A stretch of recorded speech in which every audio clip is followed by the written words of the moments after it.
Bienvenidos al Tabernáculo Bíblico Bautista al aire. Una iglesia de fe, una iglesia de esperanza, de una iglesia donde procuramos hablar de la palabra de nuestro Dios, enseñarle a través de la inspiración de su Santo Espíritu a su vida secular como a su vida espiritual. Espero en Dios que se encuentren bien y hoy quiero meditar con ustedes el tema cuarto de guerra. Y para este tema he tomado como texto bíblico Mateo capítulo 6, versículo 6. Y leemos así la palabra de nuestro Dios en el nombre del Padre, del Hijo y bendito Espíritu Santo. Amén. Mas tú, cuando ores, entra en tu aposento y cerrada la puerta, ora a tu Padre que está en secreto. Y tu Padre que ve en lo secreto te recompensará en público. Dios añada mayor bendición y gloria a su palabra. En esta parte de la Biblia se describe lo que puedo considerar, estimada audiencia, un cuarto de guerra. ¿Y para qué se va a buscar ese cuarto de guerra? ¿Cuántas angustias y cargas enfrentan las personas en la vida? Vivimos en un mundo caído, en un mundo donde nadie busca de Dios, un mundo caótico, difícil de vivir. Entonces, repito, ¿cuántas angustias y cargas enfrentan las personas en la vida? Para esas circunstancias, Dios nos dice, cuando ores, entra en tu aposento y cerrada la puerta, ora a tu Padre que está en secreto, y tu Padre que ve en lo secreto te recompensará en público. Porque muchas gentes, cuando están pasando diferentes problemas, angustias, necesidades, enfermedades, o algo que les ha dañado sus sentimientos, mucha gente no sabe qué hacer con ellas, porque utilizan una fe popular y no la fe que habla la Biblia. Porque a través de esta fe popular que viene desde allá, desde los años 60 del siglo pasado, siglo XX, venía agarrando auge. Hoy en el siglo XXI,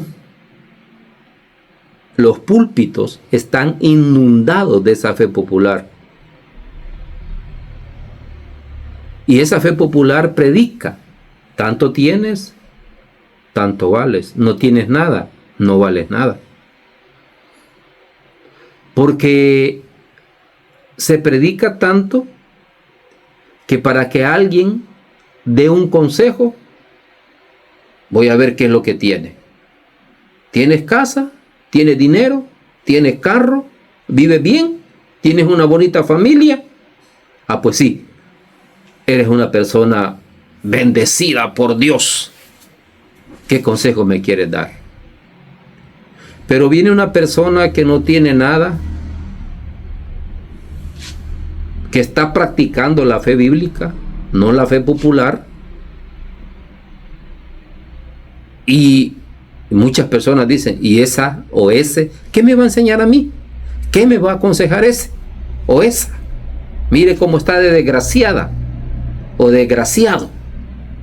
Está sin gracia, pues. No tiene nada, no vale nada, nadie le escucha.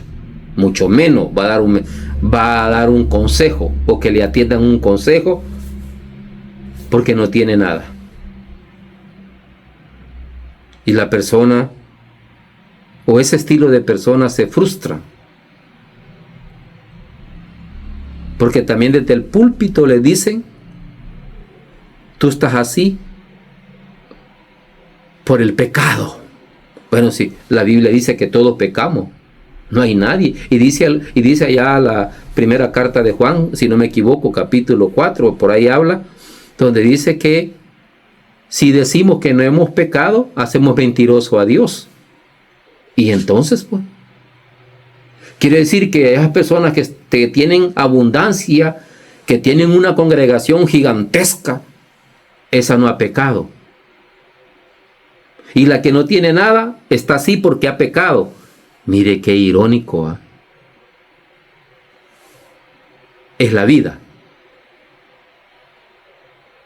Porque las personas, por practicar la verdadera fe de la que habla la Biblia, a veces los encontramos en esas necesidades, angustias, o somos probados para ver nuestra fidelidad ante Dios.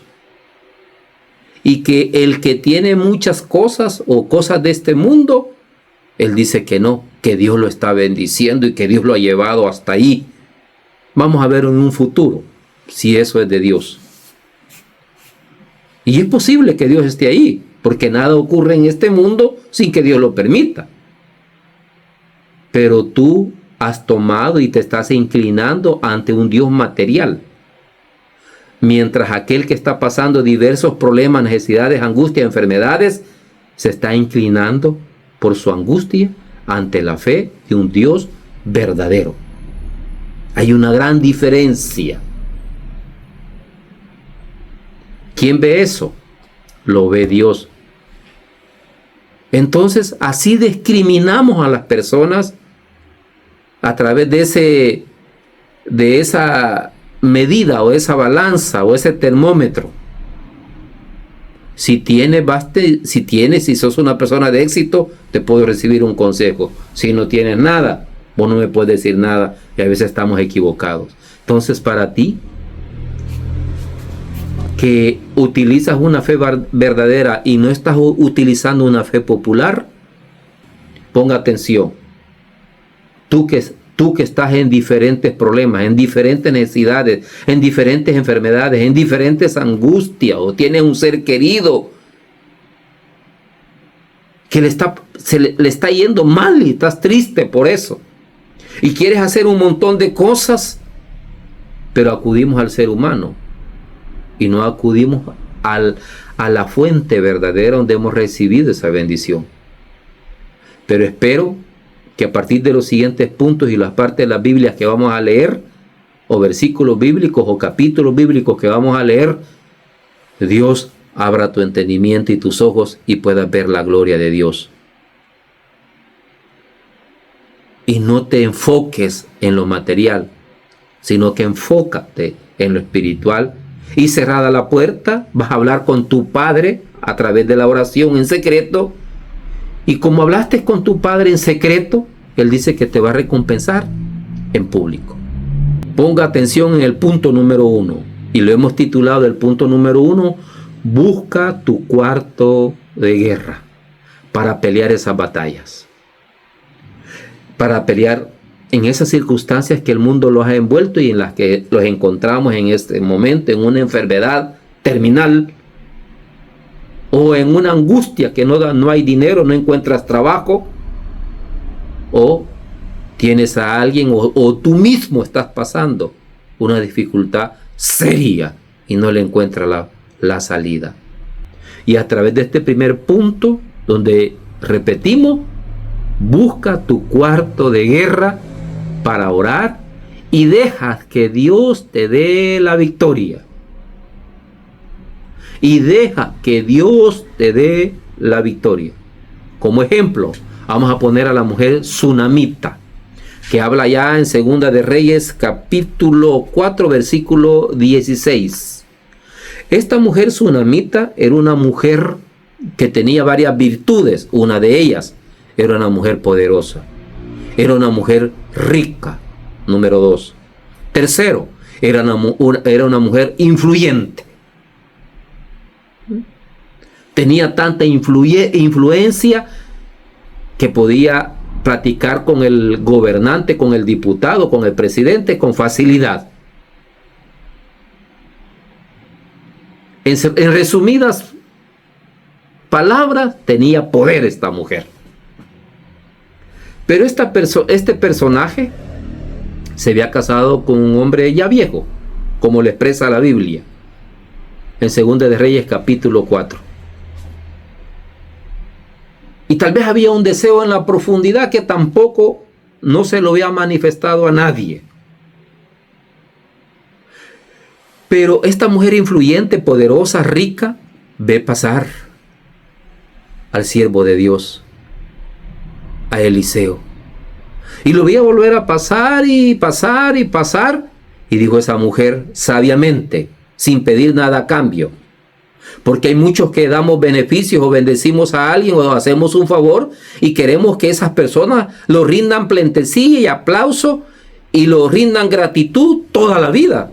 ¿Cómo que tú o como que yo soy el que le estoy dando eso? Eso viene de parte de Dios. Quien se merece toda la gloria eternamente es el Hijo de Dios, nuestro amado Cristo, nuestro Salvador, no nosotros los seres humanos. Pero hay gente que así es, que da y quiere que todo mundo le rinda pleitesía y que todo mundo esté agradecido con eso que dio. Eso no es así. Y esta mujer sunamita, sin pedir nada a cambio, le dice al esposo, mira, yo veo que ese es un siervo de Dios. Mira, en mutuo consentimiento, porque así debe ser la pareja cuando van a hacer algo, que estén en mutuo consentimiento. Mira, hagámosle un cuarto al varón de Dios, a este hombre que viene y va y viene y va. Creo que hay algo interesante ahí. Y le hicieron el cuarto, la habitación, con todas sus cositas ahí necesarias. Y cuando un día venía el siervo de Dios, le dijo, mira, ya no andes para un lado o para otro, ahí tienes un cuarto. Anda a hacer tu diligencia y venía a descansar aquí. Entonces esa mujer estuvo solícita con el siervo de Dios, pero la mujer no pedía nada. Daba sin pedir nada a cambio. Hizo con el siervo de Dios algo que le nació en su corazón. También el siervo de Dios no necesitaba nada, porque todo Dios se lo proveía. Una de esas, el siervo de Dios se queda ahí y le dice a su siervo, mira, esta mujer sunamita ha sido bien solícita con nosotros. Anda a preguntarle qué necesita. Le dijo, yo no necesito nada. Magnífico. Por el siervo del profeta le dice, mira, creo que quiere un hijo. No tiene hijo y ya el esposo está viejo. Entonces, ahí surge el versículo 16 del segundo libro de Reyes capítulo 4. Y él le dijo, el año que viene por este tiempo abrazarás un hijo. Ella dijo, no, Señor mío, varón de Dios, no hagas burla de tu sierva, porque sabía que es lo que tenía como esposo. Pero dice más adelante el 17, mas la mujer concibió y dio a luz un hijo en el año siguiente, en el tiempo que Eliseo le había dicho. ¿Qué necesitaba materialmente la persona esta mujer sunamita? Nada, lo tenía todo, tenía poder absoluto. Pero quizás en el interior quería un hijo, porque todo lo que tenía, ¿quién le iba a quedar? Quería tener un heredero y Dios lo había escuchado en secreto. No le decía al público. Dios le había escuchado quizás en secreto esa petición y le pone en el corazón de Eliseo que oren por un hijo, pues. Y mire el 18 y léalo conmigo. Y el niño creció porque lo concibió. El niño creció. Dios le dio el milagro sin pedirlo. ¿A dónde lo pedía la mujer? En secreto. Había algo en lo profundo de su corazón que deseaba.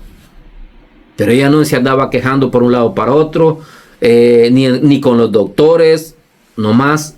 Ella dijo, bueno, mi esposo no puede tener hijo, o no me puede concebir un hijo, me quedo tranquila. Y Dios vio esa oración y le dijo, te lo doy un hijo. De aquí a un año va a nacer, y así fue. Y dio a luz un hijo en el año siguiente, en el tiempo que Eliseo le había dicho, y el 18 dice, y el niño creció. Se enamoró de esa criatura, la mujer sunamita. Se enamoró de eso que Dios te ha permitido tener en sus manos. Te enamoraste de tu pareja, pero hoy ya no la tienes. Porque algo te la quitó, te lo arrebató. Y hoy te andas quejando de un lado para otro. Pero mire qué lección nos va a dar acá en este cuarto de guerra, en esta batalla que va a pelear la mujer tsunamita. Algo que no lo podía resolver como mujer, con el poder que ella tenía, con la riqueza que ella tenía, con las influencias que ella tenía, no lo podía resolver. Pero el niño ya creció, ya se acostumbró al niño, ya anduvieron de un lado para otro, ya hacían cosas con el niño, ya se reían, disfrutaban, le celebraban sus cumpleaños, etc. Y el niño creció, pero aconteció un día que vino a su padre, que estaba con los segadores, 19, y dijo a su padre: ay, mi cabeza, mi cabeza. Y el padre dijo a un criado: llévalo a su madre, porque la madre sabe qué hacer. Nosotros como padres somos alcahuetas, no sabemos qué hacer, los ponemos a lavar trastes y ya estamos con fiebre. Dígale, le dijo al criado: llévalo a su madre, porque su madre va a ver qué es lo que hace. Va a llevarlo al médico, va a hacer alguna medicina casera o algo va a hacer. 20. Y habiéndolo él tomado y traído a su madre, estuvo sentado en su rodilla hasta la mediodía. ¿Y qué? Y murió. Para muchos terminó la bendición. Y procedemos a quejarlos con Dios y a servir de burla a la gente, porque le andamos contando a medio mundo lo que nos pasa. Y la gente los escucha, pero después se ríe de nosotros, de nuestras calamidades. Porque nuestras calamidades, si se las cuenta a la gente después le va a servir como burla. La mujer tsunamita no hizo eso. El niño murió. El ser querido de ella murió. El niño que tanto deseaba, tal vez en secreto, tenerlo, murió. Se acabó la luz de ese niño, la alegría de esa mujer. Y mire qué sabia cómo actúa esta mujer tsunamita. 21. Y ella entonces subió y lo puso sobre la cama del varón de Dios, y cerrada la puerta, se salió. No fue a quejarse ante el vecino, ni ante la mamá, ni ante la suegra, ni ante el padrastro, ni delante del rey, ni de ningún político, ni alcalde, delante de nadie. Agarró su muerto, lo subió al aposento, al cuarto que ya con anticipación se había preparado para ese momento. Nosotros no sabemos en qué momento Dios va a utilizar eso que hemos hecho en el pasado. Pero debemos de tener no una fe popular, sino que una fe verdadera con la que habla la Biblia. Así actuó esta mujer, con la fe que habla la Biblia, no la fe popular que se predica hoy en día desde los púlpitos. Y dice que cerró la puerta y se salió. Me quitaron este ser querido, me decretaron una enfermedad incurable, no tengo dinero, no hay trabajo, toco puertas y la gente me desprecia. Entonces esta mujer no fue a nadie. Yo quiero que me comprenda, estimada audiencia, este personaje no fue a nadie, no se quejó con nadie, solo agarró su muerto, lo puso en el aposento, cerró la puerta y salió. Y se fue a buscar la fuente de la bendición que le había dado esa promesa, que le había dado ese niño, ese ser querido, ese trabajo, ese dinero, esa posesión, eso, cualquier cosa. Todo viene de Dios. Nada ocurre sin que Dios lo permita. Y todo lo que tenemos viene de Dios. Esa mujer lo comprendió. No se quejó ni con el marido.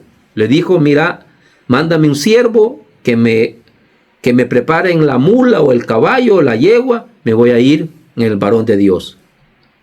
Pero si no es luna nueva, la mujer guardó silencio, porque el problema tampoco no era con el esposo. Ella iba a hablar con Dios, de donde había salido esa bendición. Ella no lo había pedido, Dios se la concedió. Entonces agarró camino, La mujer, al llegar delante del varón de Dios, se postra a los pies del varón de Dios y dice, mira, yo no sé qué pasa, pero tampoco Dios me lo ha revelado, porque no era el problema el varón de Dios. Era Dios. Dios se lo había concedido ese milagro. Dios ha hecho esas cosas que tienes en tu vida, lo que que Dios te ha permitido tener en tu vida, y de repente Dios te la ha quitado. Y cuando te la quita, ¿a dónde vas? ¿Con quién te vas a quejar? Aquí la lección que nos está dando en este primer ejemplo del cuarto de guerra, la mujer está peleando esa batalla en su cuarto de guerra, cerró la puerta y se salió. Y dijo Eliseo, Dios también me ha ocultado lo que le pasa a esta mujer. Pero cuando Dios se lo revela, manda corriendo al siervo de Eliseo que se vaya con la vara de Eliseo y que le vaya a ponerse al niño, pero el niño no resucitó. Porque tampoco el problema no era con el siervo de Dios. El problema era entre la mujer sunamita y Dios.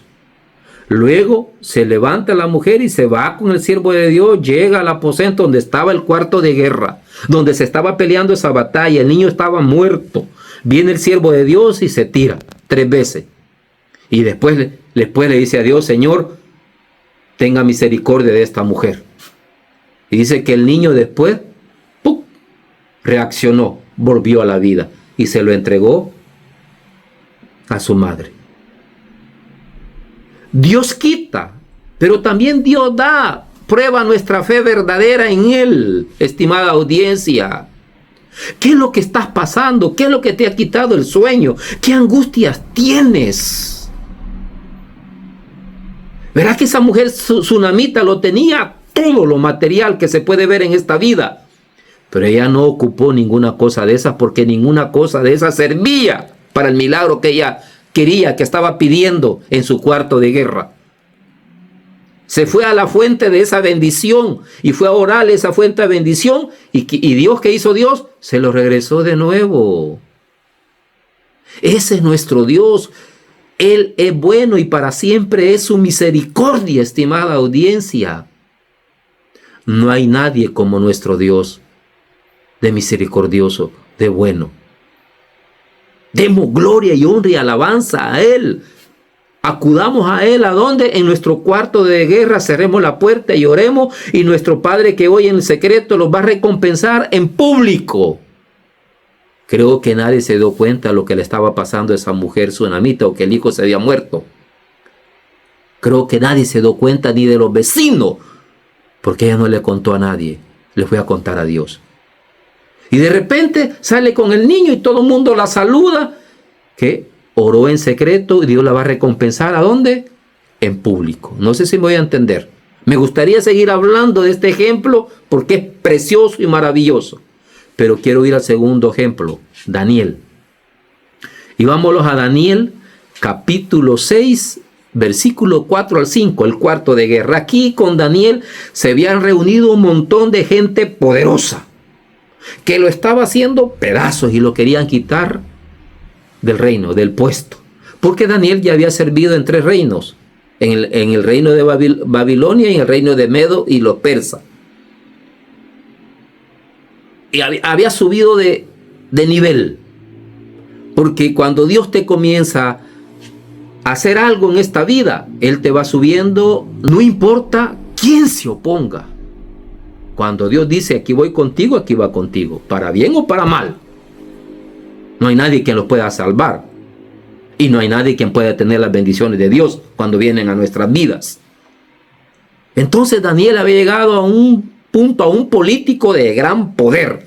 Pero habían otros políticos, ministros, embajadores, satrapas, gobernadores, príncipes, que se habían reunido todo porque le querían quitar el puesto a Daniel. Lo querían derrocar. Un extranjero que había tomado puestos de eminencia. Y dice el versículo 4 de Daniel 6. Entonces los gobernadores y satrapas buscaban ocasión para acusar a Daniel en lo relacionado al reino. Mas no podían hallar ocasión alguna o falta, porque él era fiel. Y ningún vicio ni falta fue hallado en él. Era un hombre de honor. Era un político de los que no hay hoy en día. No hay hoy en día Este hombre era un hombre íntegro. Era un hombre de honor. Y Dios lo había llevado allá. ¿Por qué? ¿Por qué razón? Ya lo vamos a ver.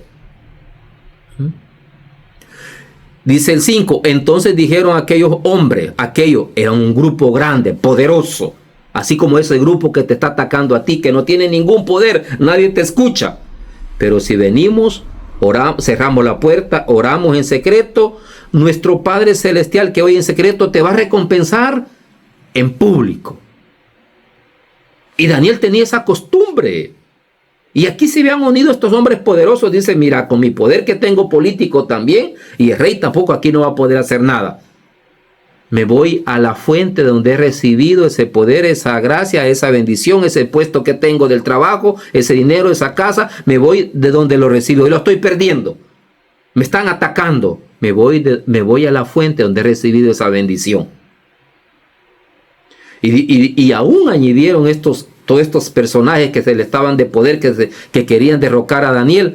Y dice, no hallaremos contra este Daniel ocasión alguna para acusarle, sino lo hallamos contra él en relación con la ley de su Dios. Se fueron hasta lo espiritual. Y mire, vamos a Daniel 6:10. Cuando Daniel supo que el edicto había sido firmado, entró en su casa. Y abierta las ventanas de su cámara que daba hacia Jerusalén, se arrodilló 3 veces al día y oraba y daba gracias delante de su Dios como lo solía hacer antes. Porque ¿quién le había dado esa bendición y ese puesto político? Dios, no los hombres. Mire qué bello estos ejemplos en nuestro cuarto de guerra, cómo vamos a ganar las batallas.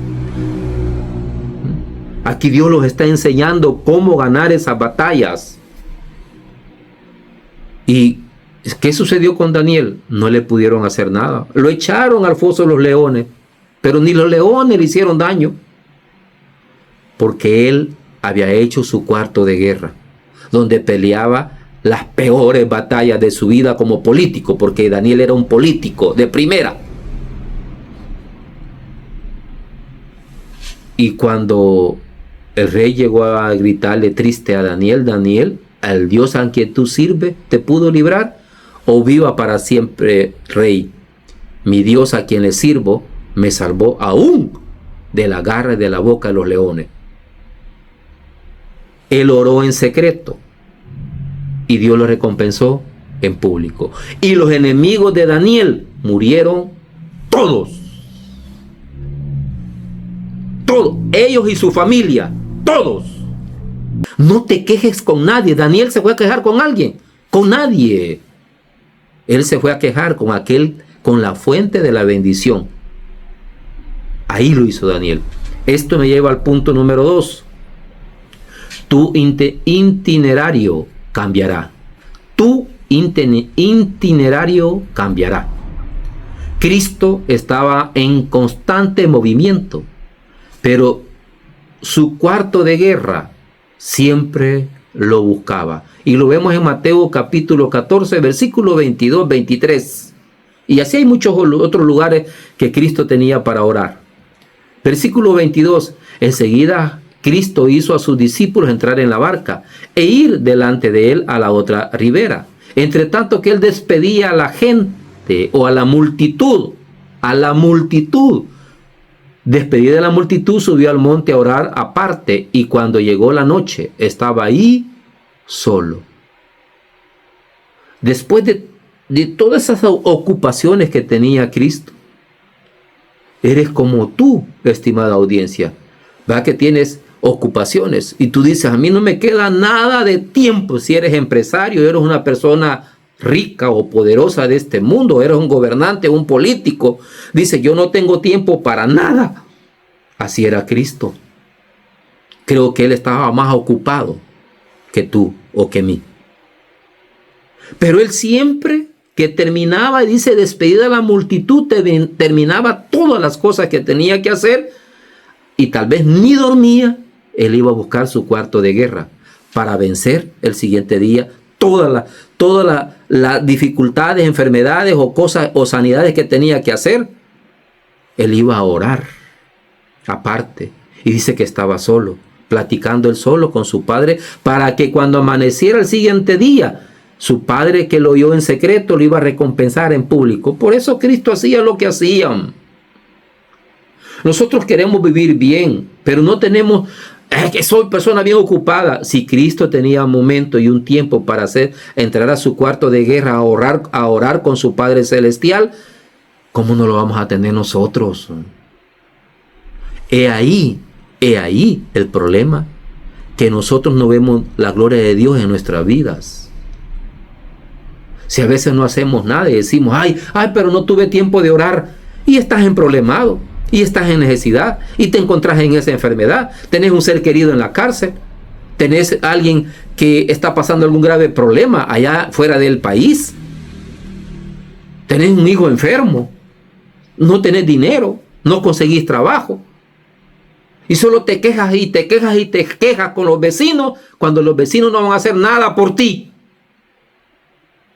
El único que puede hacer algo por ti se llama Dios el Todopoderoso. Para Él no hay nada imposible.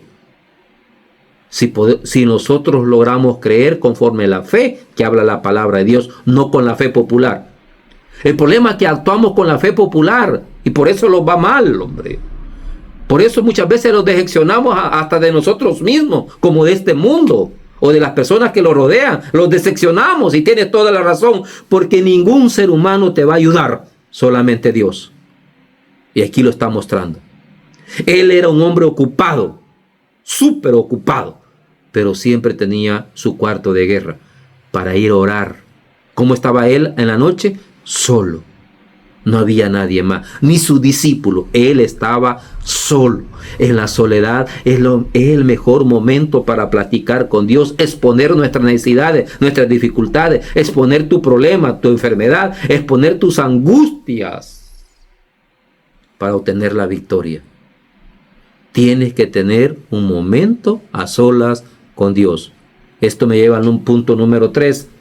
Has liberado muchas batallas, no lo niego. Este mundo es un caos. La economía de este mundo está terrible. Los políticos de este mundo ya no digamos. La gente que nos rodea, nadie los puede ayudar. En el hogar solo es queja, llantos, pleitos, angustia, chambres, etcétera, etcétera. Eso vemos en nuestro hogar. Y decimos, ¿y quién me puede ayudar en esta batalla, en esta enfermedad o en este problema que estoy pasando? ¿Quién me puede ayudar? Yo, no es el Chapulín Colorado, es Cristo. El problema es que muchas veces entramos en guerra con el enemigo o persona equivocada. Así lo dice Efesios 6:12, miren. Porque no tenemos lucha contra sangre y carne, sino contra principados, contra potestades, contra los gobernadores de tinieblas de este siglo, contra huestes espirituales de maldad en las regiones celestes. Esos personajes tienen más poder que nosotros.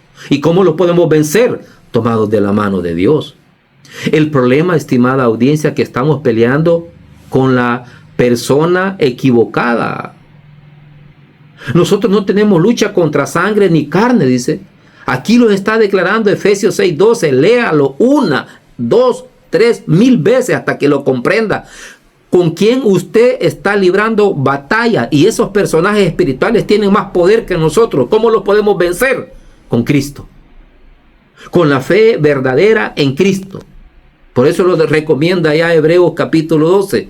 Que no quitemos la mirada del autor y consumador de la fe, que es Cristo. Si Él no escatimó darlos a su propio Hijo para salvarlos, para darlos el perdón de nuestro pecado, para regalarlos lo que nosotros queramos, mi hermano, el problema es que quitamos la mirada de Dios, así como hizo Pedro. Pero Pedro caminó sobre el agua.